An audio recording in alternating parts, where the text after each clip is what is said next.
Welcome to our channel. Today we how to log into Adobe Creative Cloud for apps and assets, complete guide step by step clearly. To log into Adobe Creative Cloud, start by visiting the Adobe Creative Cloud website on your browser. Locate the Sign In button, typically found at the top right corner of the page. Click on the Sign In button to proceed. You will be prompted to enter your Adobe ID or email address. Input your Adobe ID or the email associated with your Adobe account. Click Continue to move to the next step.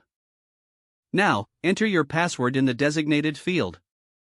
If you have forgotten your password, click on the Forgot Password link to reset it. Once you've entered your password, click the Sign In button.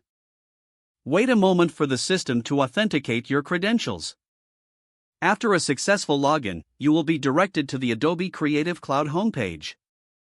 From here, you can access various apps and assets available to you. If prompted to verify your identity through two-factor authentication, follow the on-screen instructions to complete the process. Now that you're logged in, you can explore your Creative Cloud apps. To download an app, locate the Apps tab on the left sidebar. Click on that Apps tab to view the list of available applications. Find the app you want to install and click the Install button next to it. The app will begin downloading and will appear in your Creative Cloud desktop application. To manage your assets, click on the Assets tab in the left sidebar. Here, you can access files, libraries, and other resources linked to your account. Feel free to browse or organize your assets as needed.